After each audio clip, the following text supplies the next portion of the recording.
পরিশেষে সাধুজন মহাজন জ্ঞানীজনদের মাঝে ঠাকুরের সেই রূপ এবং যে কথা, যেহেতু আপনারা শ্রীরাম উড়াকান্দির বাড়িতে যাবেন এবং জয়পুর ধামে যাবেন এবং এই পাগলের ধামে এবং এই যে আমাদের মরুচাঁদ গোসাই যারা আছে,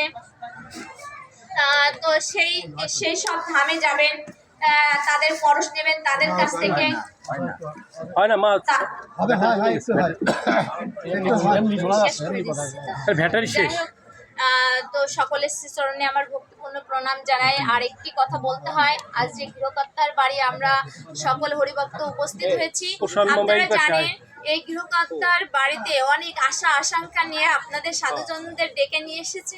আপনারা আশীর্বাদ করবেন, এই গৃহকর্তার যে আশা মনের বাসনা নিয়ে এই সাধুজনদের, এই পাগলদের, এই গোসাইদের আপনাদের এই বাড়িতে এনেছে, আপনাদের পদধূলি পড়েছে।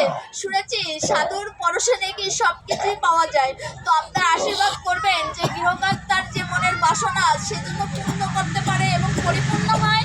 এবং এই গৃহকর্তার বাড়ি যারা আছে, যারা উত্তরস্বরী যারা আছে, তার ভাই ব্রাদার এবং পুত্রবধূ যারা আছে, তারা যেন আমার পূর্ণব্রহ্ম হরিচাঁদ ঠাকুরের ভক্ত হয় এবং আপনাদের মতো হরিভক্তের পরশ পায় এবং তাদের যেন ঠাকুর যেন সর্বসময়ের জন্য সেই হরিময় ভাব এবং সেই হৃদ মন্দিরে যেন তারা প্রতিষ্ঠা করতে পারে। সকলের মঙ্গল কামনা করে এই রাজর মাসিক থানা হরিবসর আরো অনেক দূর এগিয়ে যান, কারণ এই হরিবসরটা আমার দেখা মতে আমার সব থেকে বড় একটা হরিবসর এবং সুন্দরতম একটা হরিবসর।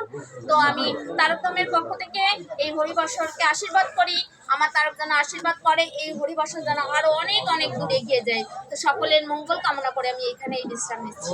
জয় হরি।